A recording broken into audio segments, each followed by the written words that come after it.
ನಮಸ್ಕಾರ ಸ್ನೇಹಿತರೆ, ಹೇಗಿದ್ರೆ ಎಲ್ಲರೂ ಚೆನ್ನಾಗಿದ್ರೆ ಅನ್ಕೊಂಡು ಸ್ನೇಹಿತರೆ. ಎಲ್ರಿಗೂ ಮೀಡಿಯಾ ಅಪ್ಡೇಟ್ ಚಾನಲಿನ ಮತ್ತೊಂದು ವಿಡಿಯೋಗೆ ತಮಗೆಲ್ರಿಗೂ ಸ್ವಾಗತ ಸುಸ್ವಾಗತ. ಸ್ನೇಹಿತರೆ, ಈ 2026ರ ಈ ಒಂದು ವರ್ಷದಲ್ಲಿ ಜೂನ್ 26ರ ನಂತರ ವೃಶ್ಚಿಕ ರಾಶಿಯವರ ಭವಿಷ್ಯ ಹೇಗಿರಲಿದೆ? ಈ ಜೂನ್ ತಿಂಗಳು ಕಳೆದ ನಂತರ ಜುಲೈ ಮೊದಲ ವಾರದಲ್ಲೂ ಕೂಡ ಈ ರಾಶಿಯವರು ಏನೆಲ್ಲ ಬದಲಾವಣೆಗಳನ್ನು ಕಾಣಲಿದ್ದೀರಿ? ಅದರಲ್ಲೂ ನಿಮ್ಮ ಜೀವನದ ವಿವಿಧ ಅಂಶಗಳಾದಂತಹ ವೃತ್ತಿಯಾಗಿರ್ಬೋದು, ವೈವಾಹಿಕ ಜೀವನ, ಆರ್ಥಿಕ ಸ್ಥಿತಿ, ಕೌಟುಂಬಿಕ ಜೀವನ, ನಿಮ್ಮ ವ್ಯವಹಾರ ಮತ್ತು ಶಿಕ್ಷಣಕ್ಕೆ ಸಂಬಂಧಪಟ್ಟಂತೆಯೇ ಏನೆಲ್ಲ ಬದಲಾವಣೆಗಳನ್ನು ಈ ರಾಶಿಯವರು ಕಂಡಿದ್ದೀರಿ? ಯಾವುದರಲ್ಲಿ ಶುಭವಾಗಲಿದೆ, ಯಾವುದರಲ್ಲಿ ಬಹಳ ಎಚ್ಚರಿಕೆಯನ್ನು ವಹಿಸಬೇಕು, ಇರುವಂತಹ ಸಮಸ್ಯೆಗಳಿಗೆ ಮಾಡಬೇಕಾಗಿರುವಂತಹ ಸರಳ ಪರಿಹಾರಗಳೇನು ಎಂಬುದರ ಸಂಪೂರ್ಣ ಮಾಹಿತಿಯನ್ನು ಇದೇ ವಿಡಿಯೋದಲ್ಲಿ ತಿಳಿಸ್ಕೊಡ್ತಾ ಹೋಗ್ತೇನೆ ಸ್ನೇಹಿತರೆ. ಅದರಿಂದ ವಿಡಿಯೋನ ಸ್ಕಿಪ್ ಮಾಡದೆ ಇಲ್ಲಿಂದ ಕೊನೆ ತನಕ ನೋಡ್ತಾ ಬನ್ನಿ. ಸ್ಕಿಪ್ ಮಾಡಿ ವಿಡಿಯೋ ನೋಡೋದ್ರಿಂದ ನಿಮಗೆ ಫುಲ್ ಆಗಿ ಇನ್ಫಾರ್ಮೇಷನ್ ಅರ್ಥ ಆಗೋದಿಲ್ಲ. ಸೊ ಪ್ರತಿಯೊಂದು ವಿಡಿಯೋದಲ್ಲೂ ಹೇಳೋದಿಷ್ಟೇ, ವಿಡಿಯೋನ ಸ್ಕಿಪ್ ಮಾಡದೆ ಕೊನೆ ತನಕ ನೋಡಿ. ಹಾಗೆ ನಮ್ಮ ಈ ವಿಡಿಯೋ ಇಷ್ಟ ಆಗಿತ್ತು ಅಂದರೆ ವಿಡಿಯೋಗೆ ಒಂದು ಲೈಕ್ ಮಾಡಿ ಸ್ನೇಹಿತರೆ. ಯಾರೇನೂ ನಮ್ಮ ಚಾನಲ್ನ ಸಬ್ಸ್ಕ್ರೈಬ್ ಮಾಡ್ಕೊಂಡಿಲ್ಲ ಅವರು ಹೀಗೆ ಸಬ್ಸ್ಕ್ರೈಬ್ ಮಾಡ್ಕೊಳ್ಳಿ. ಸಬ್ಸ್ಕ್ರೈಬ್ ಮಾಡ್ಕೊಂಡು ಪ್ರತಿನಿತ್ಯ ವಿಡಿಯೋ ವಾಚ್ ಮಾಡ್ತಿರೋರಿಗೆ ಥ್ಯಾಂಕ್ ಯು ಸೋ ಮಚ್ ಅಂತ ಹೇಳ್ತಾ, ಹಾಗಾದರೆ ಈ ವೃಶ್ಚಿಕ ರಾಶಿಯವರಿಗೆ ಈ ಜೂನ್ ತಿಂಗಳಲ್ಲಿ ಏನೆಲ್ಲ ಬದಲಾವಣೆಗಳನ್ನು ತರಲಿದೆ ಎಂಬುದನ್ನು ಒಂದೊಂದಾಗಿ ನೋಡ್ತಾ ಬರೋಣ.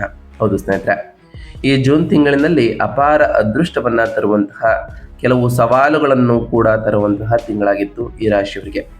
ಕಳೆದ ಒಂದು ವರ್ಷದಿಂದ 8ನೇ ಮನೆಯಲ್ಲಿ ಸಂಚರಿಸುತ್ತಿದ್ದಂತಹ ಪುನರಾವರ್ತಿತ ಸವಾಲುಗಳನ್ನು ತಂದಿದ್ದಂತಹ ಗುರು ಜೂನ್ ಮೊದಲ ವಾರದಲ್ಲಿಯೇ, ಅಂದರೆ ಈ ತಿಂಗಳ ಮೊದಲ ವಾರದಲ್ಲಿಯೇ ಉಚ್ಚ ಸ್ಥಾನವನ್ನು ಪಡೆಯಲು ನಿಮ್ಮ ಭಾಗ್ಯಸ್ಥಾನವಾದ 9ನೇ ಮನೆಗೆ ಆಲ್ರೆಡಿ ಪ್ರವೇಶವನ್ನು ಮಾಡಿದ ಕಾರಣದಿಂದ ಇದು ನಿಮಗೆ ಸರ್ವಶ್ರೇಷ್ಠ ವರದಾನವಾಗಿ ಪರಿಣಮಿಸ್ತಾ ಬಂದಿದೆ. ಈ ಕಾರಣದಿಂದಾಗಿ ಆರ್ಥಿಕ ಮತ್ತು ವೃತ್ತಿಪರ ಅಡೆತಡೆಗಳು ದೈವಿಕ ಕೃಪೆಯಿಂದ ಸುಗಮವಾಗಿ ನಿವಾರಣೆ ಆಗ್ತಾ ಬಂದಿದೆ. ನಿಮ್ಮ ರಾಶಿಯಾಧಿಪತಿಯಾದಂತಹ ಮಂಗಳನು ತಿಂಗಳ ಬಹುಪಾಲು ಅದ್ಭುತ ಫಲಿತಾಂಶಗಳನ್ನು ಒದಗಿಸಿದರು. ಜೂನ್ 15ರ ನಂತರ ಸೂರ್ಯನು 8ನೇ ಮನೆಗೆ ಪ್ರವೇಶವನ್ನು ಮಾಡಿರೋ ಕಾರಣದಿಂದಾಗಿ ದೈಹಿಕ ಆಯಾಸ ಮತ್ತು ಯೋಗಕ್ಷೇಮದ ಬಗ್ಗೆ ಹೆಚ್ಚಿನ ಕಾಳಜಿ ವಹಿಸುವುದು ಕೂಡ ಈ ತಿಂಗಳಿನಲ್ಲಿ ಅಗತ್ಯವಾಗಿರುತ್ತದೆ. ಹಾಗಾದರೆ ಈ ಜೂನ್ ತಿಂಗಳಿನಲ್ಲಿ ಉಂಟಾದಂತಹ ಪ್ರಮುಖ ಗ್ರಹ ಸಂಚಾರಗಳೇನು, ಈ ಜೂನ್ ಕಳೆದ ನಂತರ ಏನೆಲ್ಲ ಪರಿಣಾಮವನ್ನು ಬೀರಲಿದೆ ಅನ್ನೋದ್ರ ವಿಚಾರಕ್ಕೆ ಬರೋದಾದ್ರೆ, ಮೊದಲನೇದಾಗಿ ಗುರುಗ್ರಹದ ವಿಚಾರಕ್ಕೆ ಬಂದುಬಿಡೋಣ ಸ್ನೇಹಿತರೆ. 9ನೇ ಮನೆಯ ಉಚ್ಚ ಸ್ಥಾನದಲ್ಲಿ ಜೂನ್ ಮೊದಲ ವಾರದಲ್ಲಿಯೇ ಪ್ರವೇಶವನ್ನು ಮಾಡಿರ್ತಕ್ಕಂತಹ ಗುರು ಭಾಗ್ಯಸ್ಥಾನದಲ್ಲಿ ಇರುವ ಕಾರಣ ವ್ಯಾಪಕವಾಗಿ ಆರ್ಥಿಕ ಬೆಳವಣಿಗೆಯನ್ನು ಕಾಣ್ತಾ ಬರ್ತಿದೆ. ಅದೃಷ್ಟವೂ ಕೂಡ ಈ ರಾಶಿಯವರಿಗೆ ಹೊಲೆಯಲಿದೆ. ಮಕ್ಕಳ ಪ್ರಗತಿ ಮತ್ತು ದೈವಿಕ ಕೃಪೆಯಿಂದ ಇದು ಪ್ರಚೋದಿಸಲಿದೆ ಅಂತಲೇ ಹೇಳ್ಬೋದು. ಸಾಕಷ್ಟು ಬದಲಾವಣೆಗಳ ಜೊತೆಗೆ ಈ ಜುಲೈ ಮೊದಲ ವಾರದಲ್ಲೂ ಕೂಡ ಗುರುವಿನ ಪ್ರಭಾವ ಸಾಕಷ್ಟು ಇರಲಿದ್ದು, ಇದರಿಂದ ನಿಮಗೆ ಅದೃಷ್ಟವೂ ಕೂಡ ದೊರೆಯಲಿದೆ ಅಂತಲೇ ಹೇಳ್ಬೋದು. ಇನ್ನು ಮಂಗಳ ಗ್ರಹದ ವಿಚಾರಕ್ಕೆ ಬರುವುದಾದರೆ, 6 ಮತ್ತು 7ನೇ ಮನೆಯಲ್ಲಿ ಮಂಗಳನು ಈ ತಿಂಗಳಿನಲ್ಲಿ ಸಂಚಾರವನ್ನು ಮಾಡಿರೋ ಕಾರಣದಿಂದ ವಿರೋಧಿಗಳ ಮೇಲೆ ವಿಜಯವನ್ನು ಈ ರಾಶಿಯವರು ಸಾಧಿಸಲಿದ್ದು, ನಿಮ್ಮ ಆರೋಗ್ಯ ಚೇತರಿಕೆ ಆಗ್ತದೆ. ಅದಾದ ನಂತರ 7ನೇ ಮನೆಗೆ ಅಂದರೆ ವೃಷಭ ರಾಶಿಗೆ ಸ್ಥಳಾಂತರಗೊಂಡು ವಿವಾಹದಲ್ಲಿ ಅಹಂಕಾರದ ಘರ್ಷಣೆಗಳು ಮತ್ತು ಕಿರಿಕಿರಿಯನ್ನು ಆಹ್ವಾನಿಸಲಿದೆ ಮಂಗಳನ ಸಂಚಾರವು. ಇನ್ನು ಸೂರ್ಯಗ್ರಹದ ವಿಚಾರಕ್ಕೆ ಬರೋದಾದರೆ, 7 ಮತ್ತು 8ನೇ ಮನೆಯಲ್ಲಿ ಸೂರ್ಯನು ಈ ತಿಂಗಳು ಸಂಚಾರವನ್ನು ಮಾಡಲಿದ್ದು, ಜೂನ್ 15ರವರೆಗೆ 7ನೇ ಮನೆಯಲ್ಲಿ ಇದ್ದ ಕಾರಣದಿಂದ ಪಾಲುದಾರರೊಂದಿಗೆ ಭಿನ್ನಾಭಿಪ್ರಾಯಗಳನ್ನು ಕಂಡಿರ್ತೀರಿ. ಅದಾದ ನಂತರ 8ನೇ ಮನೆಗೆ ಅಂದರೆ ಮಿಥುನ ರಾಶಿಗೆ ಬದಲಾಗಿ ಹಠಾತ್ ಹೊಂದಾಣಿಕೆಗಳು ಮತ್ತು ಕಣ್ಣಿನ ಆಯಾಸವನ್ನು ಕೂಡ ಸೂರ್ಯನ ಸಂಚಾರವು ಈ ರಾಶಿಯವರ ಜೀವನದಲ್ಲಿ ತರಲಿದೆ.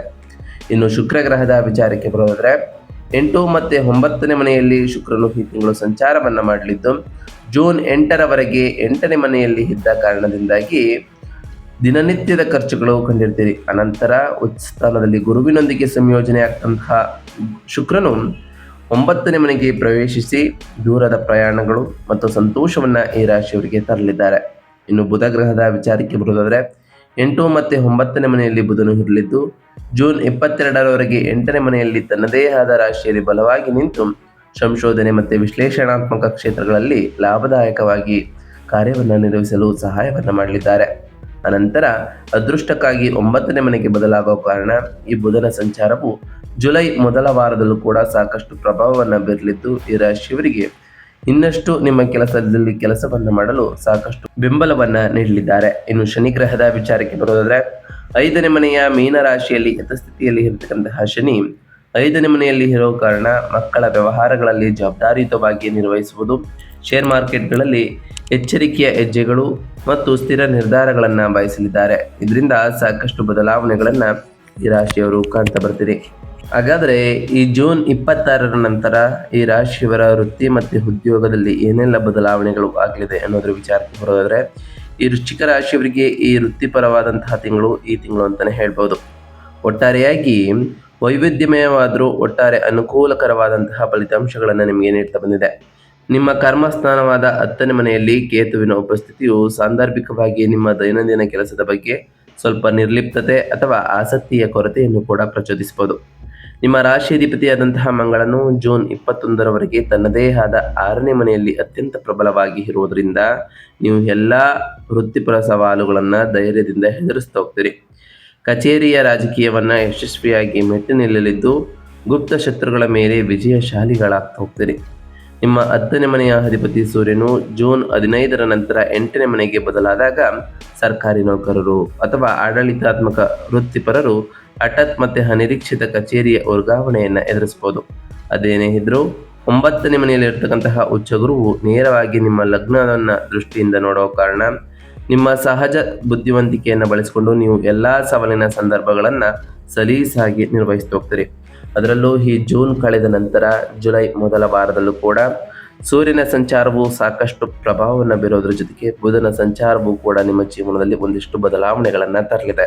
ಇದು ಬಹಳಷ್ಟು ಸಕಾರಾತ್ಮಕವಾಗಿ ಇರಲಿದ್ದು ಈ ಜುಲೈ ಮೊದಲ ವಾರದಲ್ಲೂ ಕೂಡ ಒಳ್ಳೆಯ ಫಲಿತಾಂಶಗಳನ್ನೇ ಕಾಣಲಿದ್ದೀರಿ. ಇನ್ನು ವ್ಯಾಪಾರ ಮತ್ತು ಸ್ವಯಂ ಉದ್ಯೋಗದ ವಿಚಾರಕ್ಕೆ ಬರೋದಾದರೆ, ಈ ರಾಶಿಯವರಿಗೆ ವ್ಯಾಪಾರವನ್ನು ಮಾಡ್ತಿರೋರಿಗೆ ಲಾಭದಾಯಕವಾದಂತಹ ಭರವಸೆಯನ್ನು ಈ ತಿಂಗಳು ನೀಡಿತ್ತು. 8ನೇ ಮನೆಯಲ್ಲಿ ನಿಮ್ಮ ವ್ಯಾಪಾರ ಸ್ಥಾನದ 7ನೇ ಮನೆಯ ಅಧಿಪತಿಯಾಗಿರ್ತಂತಹ ಶುಕ್ರನೋ ಗುರುವಿನೊಂದಿಗೆ ವಿಲೀನಗೊಳ್ಳಲು ನಿಮ್ಮ ಭಾಗ್ಯಸ್ಥಾನವಾದ 9ನೇ ಮನೆಗೆ ಪ್ರವೇಶವನ್ನು ಮಾಡಿದ್ದ ಕಾರಣ ಆಮದು ರಫ್ತು ಸಂಸ್ಥೆಗಳಿರ್ಬೋದು, ಟ್ರಾವೆಲ್ಸ್, ಶಿಕ್ಷಣ ಸಂಸ್ಥೆಗಳು ಮತ್ತು ಸಲಹಾ ಏಜೆನ್ಸಿಯನ್ನು ನಡೆಸ್ತಿರೋರಿಗೆ ಅತ್ಯಂತ ಶಕ್ತಿಯುತ ಸಂಯೋಜನೆಯು ಅಭೂತಪೂರ್ವವಾದಂತಹ ಗ್ರಾಹಕರ ದಟ್ಟಣೆಯನ್ನು ತರ್ತಾ ಬಂದಿದೆ. ವಿದೇಶಿ ಸಂಸ್ಥೆಗಳೊಂದಿಗೆ ನೀವು ಲಾಭದಾಯಕ ಒಪ್ಪಂದಗಳನ್ನು ಪಡೆದುಕೊಳ್ತಾ ಹೋಗ್ತೀರಿ. ಜೂನ್ 21ರಂದು ಮಂಗಳನು ನಿಮ್ಮ 7ನೇ ಮನೆಯಾದ ಪಾಲುದಾರಿಕೆ ಸ್ಥಾನಕ್ಕೆ ಕಾಲಿಟ್ಟಾಗ ಹೆಚ್ಚಿನ ವಿವೇಚನೆಯ ಈ ಅಗತ್ಯ ಈ ರಾಶಿಯವರಿಗೆ ಇರಲಿದೆ. ನಿಮ್ಮ ವಾಣಿಜ್ಯ ಸಹವರ್ತಿಗಳೊಂದಿಗೆ ಅನಗತ್ಯವಾದಂತಹ ವಾದಗಳು ಮತ್ತು ಘರ್ಷಣೆಗಳನ್ನು ನೀವು ಅನುಭವಿಸ್ಬೋದು. ಅದರಿಂದ ಬಹಳ ಎಚ್ಚರಿಕೆಯಿಂದ ಇರಿ. ನಿಮ್ಮ ವೈಯಕ್ತಿಕ ನಿರ್ಧಾರಗಳನ್ನು ನಿಮ್ಮ ಪಾಲುದಾರರ ಮೇಲೆ ಆಕ್ರಮಣಕಾರಿಯಾಗಿ ಹೇರೋದನ್ನು ಈ ರಾಶಿಯವರು ಮೊದಲನೇದಾಗಿ ತಪ್ಪಿಸಬೇಕಾಗಿರ್ತದೆ. ಇನ್ನು ಆರ್ಥಿಕ ಸ್ಥಿತಿ ಮತ್ತು ಸಂಪತ್ತಿನ ವಿಚಾರಕ್ಕೆ ಬರೋದಾದರೆ, ಆರ್ಥಿಕವಾಗಿ ನಿಮ್ಮ ಬೌದ್ಧಿಕ ಸ್ಥಾನಮಾನವು ಅಗಾಧವಾಗಿ ಬೆಳೆಯುವುದು ಖಚಿತ ಅಂತಲೇ ಹೇಳ್ಬೋದು. ನಿಮ್ಮ ಸಂಪತ್ತು ಮತ್ತು ಆಸ್ತಿಯ ಅಧಿಪತಿಯಾಗಿರ್ತಕ್ಕಂತಹ ಗುರು ನಿಮ್ಮ ಭಾಗ್ಯಸ್ಥಾನದ ಉಚ್ಚ ಸ್ಥಾನವನ್ನು ಪಡೆದುಕೊಂಡಿರೋ ಕಾರಣ ಅತ್ಯಂತ ಭವ್ಯವಾದ ಆರ್ಥಿಕ ಹರಿವನ್ನು ಪ್ರಾರಂಭಿಸಲಿದೆ ಅಂತಲೇ ಹೇಳ್ಬೋದು. ವಿವಾದದಲ್ಲಿದ್ದ ಪೂರ್ವಜರ ಆಸ್ತಿಗಳು ಅಥವಾ ಕೌಟುಂಬಿಕ ಆಸ್ತಿಗಳು ನಿಮ್ಮ ಪರವಾಗಿ ಇತ್ಯರ್ಥಗೊಳ್ಳಲಿದೆ. ಮತ್ತು ಹಿಂದೆ ಸಿಲುಕಿಕೊಂಡಿದ್ದಂತಹ ಅಥವಾ ವಿಳಂಬವಾಗಿದ್ದ ನಿಧಿಗಳು ಈ ತಿಂಗಳು ಸುರಕ್ಷಿತವಾಗಿ ನಿಮ್ಮ ಕೈಯನ್ನು ಸೇರಲಿದೆ ಅಂತಲೇ ಹೇಳ್ಬೋದು. ಅದರಲ್ಲೂ ಈ ಜೂನ್ 26ರ ನಂತರ ಸೂರ್ಯ ಮತ್ತು ಬುಧನ ಸಂಚಾರವು ಇರೋ ಕಾರಣ ವಿಮಾ ಪಾಲಿಸಿಗಳು ಅಥವಾ ಮೆಚುರಿಟಿ ನಿಧಿಗಳ ಮೂಲಕ ಹಠಾತ್ ಒಟ್ಟು ಮೊತ್ತದ ಆದಾಯವನ್ನು ಪಡೆಯುವಂತಹ ಅತ್ಯುತ್ತಮ ಅವಕಾಶಗಳು ಕೂಡ ಸಿಗಲಿದೆ. 9ನೇ ಮನೆಯಲ್ಲಿರುವ ಅನುಕೂಲಕರವಾದ ಗ್ರಹಗತಿಗಳು ಬಹಳಷ್ಟು ಬದಲಾವಣೆಗಳನ್ನು ತರಲಿದ್ದು ಮನೆಯಲ್ಲಿ ಶುಭ ಸಮಾರಂಭಗಳನ್ನು ಆಯೋಜಿಸಲು ಅಥವಾ ಶಾಂತಿಯುತ ತೀರ್ಥಯಾತ್ರೆಗಳನ್ನು ಕೈಗೊಳ್ಳಲು ನೀವು ಸಂತೋಷದಿಂದ ಹಣವನ್ನು ಈ ಟೈಮ್ನಲ್ಲಿ ಖರ್ಚು ಮಾಡ್ತಾ ಹೋಗ್ತೀರಿ. ಇನ್ನು ಆರೋಗ್ಯ ಮತ್ತು ಯೋಗಕ್ಷೇಮದ ವಿಚಾರಕ್ಕೆ ಬರೋದಾದರೆ, ನಿಮ್ಮ 6ನೇ ಮನೆಯಲ್ಲಿರ್ತಕ್ಕಂತಹ ಮಂಗಳನು ನಿಮ್ಮ ದೈಹಿಕ ರೋಗ ನಿರೋಧಕ ಶಕ್ತಿಯನ್ನು ಅಸಾಧಾರಣವಾಗಿ ಬಲವಾಗಿರಿಸಲಿದ್ದಾರೆ. ಯಾವುದೇ ಹಿಂದಿನ ದೈಹಿಕ ಸಮಸ್ಯೆಗಳಿಂದ ತ್ವರಿತ ಚೇತರಿಕೆಗೆ ಅನುವು ಮಾಡಿಕೊಡಲಿದೆ. ಜೂನ್ 15ರಂದು ಸೂರ್ಯನು ನಿಮ್ಮ 8ನೇ ಮನೆಗೆ ಪ್ರವೇಶ ಮಾಡಿದ ನಂತರ ನೀವು ಕಟ್ಟುನಿಟ್ಟಾದ ಆರೋಗ್ಯ ನಿಯಮಗಳನ್ನು ಪಾಲಿಸಬೇಕು. 8ನೇ ಮನೆಯಲ್ಲಿರ್ತಕ್ಕಂತಹ ಸೂರ್ಯನು ಉಷ್ಣಶಕ್ತಿಗೆ ಕಾರಣವಾಗಿರುವುದರಿಂದ ಕಣ್ಣುಗಳಲ್ಲಿ ಹುರಿ, ಹೊಟ್ಟೆಯ ಉಷ್ಣತೆ, ಹಾಗೆ ಆಮ್ಲೀಯತೆ ಅಥವಾ ತೀವ್ರವಾದಂತಹ ತಲೆನೋವನ್ನು ಉಂಟು ಮಾಡಬಹುದು. ಇದಲ್ಲದೆ ಜೂನ್ 21ರಂತೆಯೇ ಮಂಗಳನು ನಿಮ್ಮ 7ನೇ ಮನೆಗೆ ಬದಲಾದಾಗ ಸಾಕಷ್ಟು ಬದಲಾವಣೆಗಳನ್ನು ಕೂಡ ಕಂಡಿರ್ತೀರಿ. ಹಾಗೆ ಈ ಟೈಮ್ನಲ್ಲಿ ತಂಪಾದ ಆಹಾರ ಪದಾರ್ಥಗಳನ್ನು ಸೇವಿಸುವುದು, ಸಾಕಷ್ಟು ಮಜ್ಜಿಗೆ ಕುಡಿಯುವುದು ಮತ್ತು ಹೈಡ್ರೇಟೆಡ್ ಆಗಿ ಇರುವುದು ನಿಮಗೆ ಗಮನಾರ್ಹವಾಗಿ ಸಹಾಯವನ್ನು ಮಾಡಲಿದೆ ಅಂತಲೇ ಹೇಳ್ಬೋದು. ಇನ್ನು ಈ ರಾಶಿಯವರ ಕುಟುಂಬ ಮತ್ತು ಸಂಬಂಧಗಳ ವಿಚಾರಕ್ಕೆ ಬರೋದಾದರೆ, ಕೌಟುಂಬಿಕ ಸಂಬಂಧಗಳಲ್ಲಿ ಉಚ್ಚ ಸ್ಥಾನದಲ್ಲಿ ಗುರು ನಿಮ್ಮ ತಂದೆಯ ದೈಹಿಕ ಆರೋಗ್ಯವನ್ನು ಗಮನಾರ್ಹವಾಗಿ ಸುಧಾರಿಸಲಿದ್ದು ಮತ್ತು ಅವರೊಂದಿಗಿನ ನಿಮ್ಮ ಬಾಂಧವ್ಯವನ್ನು ಇನ್ನಷ್ಟು ಗಾಢವಾಗಿಸಲಿ ಇರಲಿದ್ದಾರೆ. ನಿಮ್ಮ ಕುಟುಂಬದ ಸದಸ್ಯರೊಂದಿಗೆ ಪುಣ್ಯಕ್ಷೇತ್ರಗಳಿಗೆ ಭೇಟಿ ನೀಡಲು ನೀವು ಸುಂದರವಾದ ಯೋಜನೆಗಳನ್ನು ಕೂಡ ರೂಪಿಸಿಕೊಳ್ತಾ ಹೋಗ್ತೀರಿ. ಮತ್ತೊಂದೆಡೆ ನಿಮ್ಮ ವೈವಾಹಿಕ ಜೀವನವು ಕೆಲವು ಬಿರುಗಾಳಿಯ ಹಂತಗಳನ್ನು ಕೂಡ ಎದುರಿಸಬಹುದು. ಅದೇನೆಂದರೆ ಜೂನ್ 15ರವರೆಗೆ 7ನೇ ಮನೆಯಲ್ಲಿ ಸೂರ್ಯ, ಅನಂತರ ಜೂನ್ 21ರಂದು 7ನೇ ಮನೆಗೆ ಮಂಗಳನ ಸಂಚಾರವೂ ಕೂಡ ಆಗುವ ಕಾರಣ ನಿಮ್ಮ ಜೀವನ ಸಂಗಾತಿಯೊಂದಿಗೆ ತೀವ್ರವಾದಂತಹ ಅಹಂಕಾರದ ಘರ್ಷಣೆಗಳು ನಿಮ್ಮ ಮೇಲ್ಮೆಗೆ ಬರಬಹುದು. ಸಣ್ಣ ಪುಟ್ಟ ಕುಟುಂಬದ ವಿಚಾರಗಳಿಗೂ ದೊಡ್ಡ ವಿವಾದಗಳು ನಡೆಯುವಂತಹ ಚಾನ್ಸಸ್ ಇರ್ತದೆ. ಅದರಿಂದ ಪ್ರತಿ ವಾದವನ್ನು ಗೆಲ್ಲಲೇಬೇಕೆಂಬ ಹಠ ಪ್ರಜ್ಞಾಪೂರ್ವಕವಾಗಿ ಈ ರಾಶಿಯವರು ಬಿಡಬೇಕು. ಹಾಗೆ ತಾಳ್ಮೆಯ ಮೌನವನ್ನು ಕಾಯ್ದುಕೊಳ್ಳೋದ್ರಿಂದ ನಿಮ್ಮ ವೈವಾಹಿಕ ಜೀವನದಲ್ಲಿ ಸುಲಭವಾಗಿ ಶಾಂತಿಯನ್ನು ಕಾಪಾಡಿಕೊಳ್ಳಬಹುದಾಗಿದೆ ಅಂತಲೇ ಹೇಳ್ಬೋದು. ಇನ್ನು ಈ ರಾಶಿಯವರ ಶಿಕ್ಷಣ ಮತ್ತು ವಿದ್ಯಾರ್ಥಿಗಳ ವಿಚಾರಕ್ಕೆ ಬರೋದಾದರೆ, ನಿಮ್ಮ ಶಿಕ್ಷಣ ಮತ್ತು ಬುದ್ಧಿವಂತಿಕೆಯ ಅಧಿಪತಿಯಾಗಿರ್ತಕ್ಕಂತಹ ಗುರುವು ಭಾಗ್ಯಸ್ಥಾನದಲ್ಲಿ ಉಚ್ಚ ಸ್ಥಾನದಲ್ಲಿ ಇರೋ ಕಾರಣ ವಿದ್ಯಾರ್ಥಿಗಳು ಅತ್ಯುತ್ತಮ ಶೈಕ್ಷಣಿಕ ಯುಗಕ್ಕೆ ಕಾಲಿಡಲಿದ್ದಾರೆ. ಸಾಗರೋತ್ತರ ಉನ್ನತ ಶಿಕ್ಷಣಕ್ಕಾಗಿ ಶ್ರಮಿಸುತ್ತಿರುವಂತಹ ವಿದ್ಯಾರ್ಥಿಗಳು ತಮ್ಮ ಪ್ರಯತ್ನಗಳಲ್ಲಿ ಸಂಪೂರ್ಣ ಯಶಸ್ಸನ್ನು ಕಾಣಲಿದ್ದೀರಿ. ನಿಮ್ಮ ಗ್ರಹಣ ಶಕ್ತಿ ಬಹಳಷ್ಟು ತೀಕ್ಷ್ಣವಾಗಲಿದೆ. ಕಠಿಣ ಸ್ಪರ್ಧಾತ್ಮಕ ಪರೀಕ್ಷೆಗಳನ್ನು ಸುಲಭವಾಗಿ ತೇರ್ಗಡೆಯಾಗಲು ಇದು ಅನುವು ಮಾಡಿಕೊಡ್ತಾ ಬರ್ತದೆ ಅಂತಲೇ ಹೇಳ್ಬೋದು. 8ನೇ ಮನೆಯಲ್ಲಿರುವ ಬುಧನು ಸಂಶೋಧನಾ ವಿದ್ಯಾರ್ಥಿಗಳಿಗೆ ಉತ್ತಮವಾದಂತಹ ಪ್ರಗತಿಯನ್ನು ಕೂಡ ಒದಗಿಸಲಿದ್ದಾರೆ. ಒಟ್ಟಾರೆಯಾಗಿ ಸಾಕಷ್ಟು ಬದಲಾವಣೆಗಳನ್ನು ಈ ಜೂನ್ 26ರ ನಂತರವೂ ಕಾಣಲಿದ್ದೀರಿ. ಹಾಗೆ ಈ ಜುಲೈ ಮೊದಲ ವಾರವೂ ಕೂಡ ಸಾಕಷ್ಟು ಬದಲಾವಣೆಗಳನ್ನು ಬುಧ ಮತ್ತು ಸೂರ್ಯನ ಸಂಚಾರ ಜೊತೆಗೆ ಗುರುವಿನ ಸಂಚಾರವೂ ಕೂಡ ತರಲಿದೆ. ಹಾಗಾದರೆ ಈ ರಾಶಿಯವರು ಉಚ್ಚ ಸ್ಥಾನದಲ್ಲಿ ಗುರು ಸೃಷ್ಟಿಸಿದ ಭವ್ಯವಾದಂತಹ ಭಾಗ್ಯ ಯೋಗವನ್ನು ಪಡೆದುಕೊಳ್ಳಲು ಮತ್ತು 8ನೇ ಮನೆಯಲ್ಲಿ ಸೂರ್ಯ, 7ನೇ ಮನೆಯಲ್ಲಿ ಮಂಗಳನಿಂದ ಉದ್ಭವಿಸುವ ಆರೋಗ್ಯ ಮತ್ತು ಕೌಟುಂಬಿಕ ಅಡೆತಡೆಗಳನ್ನು ತಟಸ್ಥಗೊಳಿಸಲು ನಾವು ತಿಳಿಸ್ಕೊಡುವಂತಹ ಸರಳ ಪರಿಹಾರಗಳನ್ನು ಮಾಡ್ತಾ ಬನ್ನಿ. ಮೊದಲನೇದಾಗಿ, ನಿಮ್ಮ ಉಚ್ಚ ಸ್ಥಾನದಲ್ಲಿ ಗುರು ಇರೋ ಕಾರಣ ಪೂರ್ವಾರ್ಜಿತ ಮತ್ತು ದೈವಿಕ ಪ್ರತಿಫಲಗಳನ್ನು ಆಹ್ವಾನಿಸಲು ಹಳದಿ ಉಡುಪನ್ನು ಧರಿಸಿ ಪ್ರತಿ ಗುರುವಾರದಂದು ಶ್ರೀ ದಕ್ಷಿಣಮೂರ್ತಿ ಸ್ತೋತ್ರವನ್ನು ಪಠಿಸಿ, ಹಾಗೆ ಪ್ರತಿ ಗುರುವಾರದಂದು ಓಂ ಗುರುಭ್ಯೋ ನಮಃ ಎಂಬ ಮಂತ್ರವನ್ನು ಜಪಿಸುವುದರ ಜೊತೆಗೆ ನಿಮ್ಮ ಕೈಲಾದಷ್ಟು ಬಡವರಿಗೆ ದಾನವನ್ನು ಮಾಡಿ ಸ್ನೇಹಿತರೆ.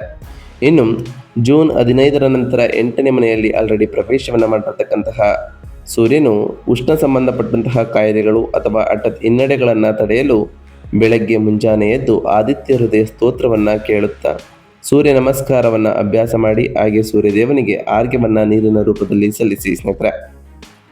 ಮಂಗಳನು 7ನೇ ಮನೆಗೆ ಪ್ರವೇಶಿಸಿದ ನಂತರ ಉದ್ಭವಿಸುವಂತಹ ಕೌಟುಂಬಿಕ ಘರ್ಷಣೆಗಳನ್ನು ಕರಗಿಸಲು ಮಂಗಳವಾರದಂದು ಸುಬ್ರಹ್ಮಣ್ಯ ಸ್ವಾಮಿ ದೇವಸ್ಥಾನಕ್ಕೆ ಭೇಟಿ ನೀಡಿ ಕೆಂಪು ಹೂವುಗಳಿಂದ ಪೂಜಿಸಿ ನಿಮ್ಮ ಸಂಗಾತಿಯೊಂದಿಗೆ ಶಾಂತಿಯುತವಾಗಿ ಮಾತನಾಡುವುದು ನಿಮ್ಮ ಅತ್ಯುತ್ತಮ ವೈಯಕ್ತಿಕ ಪರಿಹಾರಕ್ಕೆ ಇದು ಕಾರಣವಾಗಲಿದೆ ಅಂತಲೇ ಹೇಳ್ಬೋದು.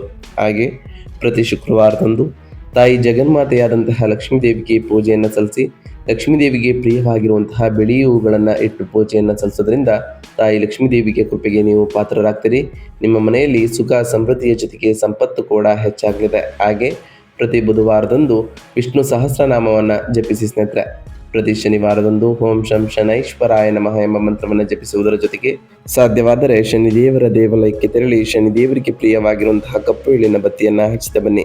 ಇದು ಕೂಡ ಸಾಕಷ್ಟು ಬದಲಾವಣೆಗಳನ್ನು ತರಲಿದೆ. ಇದಾಗಿತ್ತು ಇವತ್ತಿನ ಒಂದು ವಿಡಿಯೋ ಸ್ನೇಹಿತರೆ. ವಿಡಿಯೋ ಇಷ್ಟ ಆಗಿತ್ತು ಅಂದರೆ ವಿಡಿಯೋಕ್ಕೆ ಒಂದು ಲೈಕ್ ಮಾಡಿ. ಯಾರೇನೂ ನಮ್ಮ ಚಾನಲ್ನ ಸಬ್ಸ್ಕ್ರೈಬ್ ಮಾಡ್ಕೊಂಡಿಲ್ಲ ಅವರು ಈಗಲೇ ಸಬ್ಸ್ಕ್ರೈಬ್ ಮಾಡ್ಕೊಳ್ಳಿ. ಸಬ್ಸ್ಕ್ರೈಬ್ ಮಾಡ್ಕೊಂಡು ಪ್ರತಿನಿತ್ಯ ವಿಡಿಯೋ ವಾಚ್ ಮಾಡ್ತಿರೋರಿಗೆ ಥ್ಯಾಂಕ್ ಯು ಸೋ ಮಚ್ ಅಂತ ಹೇಳ್ತಾ, ಹಾಗೆ ಕಮೆಂಟ್ನಲ್ಲಿ ಓಂ ಶನೈಶ್ವರಾಯ ನಮಃ, ಓಂ ಗುರುಭ್ಯೋ ನಮಃ, ಓಂ ಲಕ್ಷ್ಮೀನಾರಾಯಣಾಯ ನಮಃ ಎಂದು ಕಮೆಂಟ್ ಮಾಡಿ ಸ್ನೇಹಿತರೆ. ಆ ಶನಿದೇವರು, ಮಂಗಳದೇವ, ಗುರುದೇವ, ಲಕ್ಷ್ಮೀನಾರಾಯಣ ನಿಮಗೆ ಆಯುಷ್ಯ ಆರೋಗ್ಯ ಸಮೃದ್ಧಿಗಳನ್ನು ಕೊಟ್ಟು ಕಾಪಾಡಲಿ ಅಂತ ಆ ದೇವರಲ್ಲಿ ಕೇಳ್ಕೊಳ್ತಾ ಇವತ್ತಿನ ಒಂದು ವಿಡಿಯೋನ ಮುಗಿಸ್ತಿದ್ದೀನಿ ಸ್ನೇಹಿತರೆ. ಸಿಗ್ತೀನಿ ಮತ್ತೊಂದು ವಿಡಿಯೋದೊಂದಿಗೆ. Thank you for watching.